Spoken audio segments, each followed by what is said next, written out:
What's good, you guys? It's RTA of YTSGaming back at it again with another video. Today we got ComicBookCast 2's video about Marvel Spider-Man 2 major new plot, characters, and world details revealed.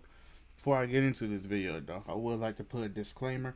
I've been hearing a lot of different rumors about this Spider-Man 2 game. I'm not sure if I'm going to do a reaction to all of them. Just take them with a grain of salt until May 25th, I would say, because I think we're going to know something then for the PlayStation Showcase mode.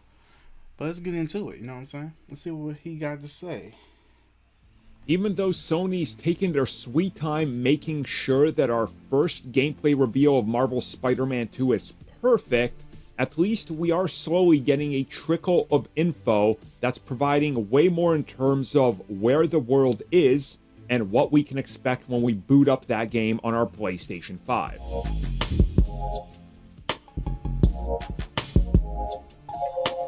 So thanks to PlayStation Blog and various other links that they have associated with it, that of course link to upcoming comics that are teasing more, and just general all-around more info, whether it's people associated with the project, dropping little hints here or there. Personally, we can kind of sort of start to piece together just what's happened since Marvel Spider-Man and Miles Morales. So for instance, we learn that MJ is having a really hard time. She's very much still trying to be independent and really not rely on anybody else, so she went out and wrote a book. The book just happens to be a complete bomb. It's not selling, and she really needs to boost it. So what she does is she decides to join a podcast with J. Jonah Jameson, and the interview goes as bad as you can expect, as MJ and J. Jonah Jameson are interrupted when Spider-Man ends up crashing the party, so to speak, because he is in a fight with Tarantula. And this is where we also learn that MJ is an associate editor with the Daily Bugle, which brings us to another big piece of info in terms of what's going on. Because her having this position is keeping her from moving in with Pete, who is currently living in Queens. And that the two are sort of butting heads, and that there is deep tension between them because of their different ambitions and life goals and just currently where they're at.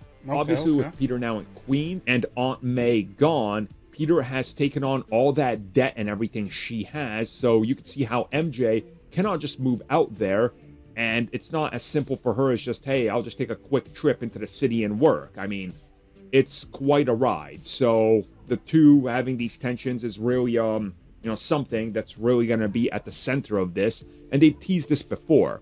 Now on top of this, we are hearing that at the Bugle there's also going to be a couple more things that go very wrong, because one person that's going to be very important to this entire story, and also somebody that MJ is going to run into and start possibly building a relationship with, is allegedly Eddie Brock. And Eddie is not going to be the normal Venom we know of. They're doing a interesting new spin on Eddie, because we know it's going to be Harry that's back from Europe. But it sounds like by the end of it that we could see Eddie going in a more of a, let's just say, fan-familiar direction. I think that's the best way to put it. So it definitely sounds like by the time we pick up this game and we're an hour in, there's going to be a lot of changes that are going on. And we know very little about what's going on with the other characters. Outside of Miles well, he's worried about college. So how does that affect this story as well? So stay tuned, everybody, because it looks like info should be dropping. I would say with that, we're not really going to know for real. That sounds cool. Sounds a little interesting. But I'm just going to wait until we actually get some concrete details. That is kind of interesting that she's working at the Daily Bugle and possibly working for Eddie Brock, though. Let me know what you think in the comments, and are you excited for Spider-Man 2? Because I am. I can't wait to get my hands on this. Man, I've been waiting for this game forever. But I'll catch you guys in the next reaction.